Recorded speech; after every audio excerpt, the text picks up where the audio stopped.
Көрен кебиһен икки тыгынча сыллаха француз тылынан тахсыбыт бастың детективный романы.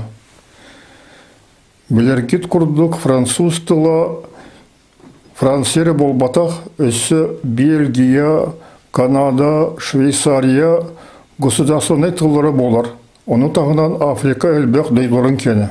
Бұл роман авторы білдір сүрячі Марк Альфред Пеллерин. 1909 сыллаха сенен сонунларыгар Парижка ЮНЕСКО барыгар болбут андойдутағы оғылар чемпионатырын туғынан репортаж көстібітін көпсәбітім.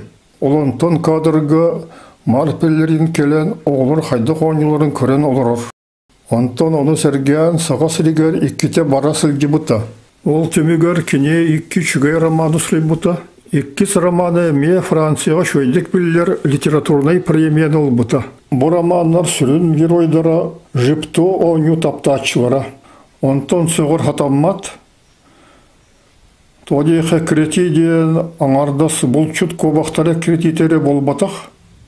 Биолог бұт ұсатын тұқары экретебет, жолу, билиди, дұру бұяны, сұрықтар әлбә қарчына. Вообще преследование – это вечная тема, потому что вот эта базовая версия, скажем, в Якутии интерпретируется как, скажем, как там волк преследует зайцев или охота, но более сложные версии, так сказать, значит, часто они бывают символическими значениями.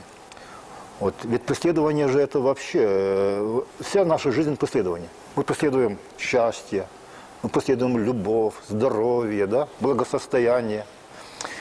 Поэтому, например, даже во многих версиях здесь преследователь, значит, интерпретируется как судьба, которая как бы там ставит препятствия, мешает, да. А эти фишки, допустим, это может быть работа или усилие. Эта фишка может символизировать, скажем, деньги. Это, скажем, здоровье, любовь, счастье. Сақылы тылынан әме соныр ойыны таптыр жодынық, бүтчіргенде әкіретейлерде, үшіге кенігелер сұлуқтарын бағарабын.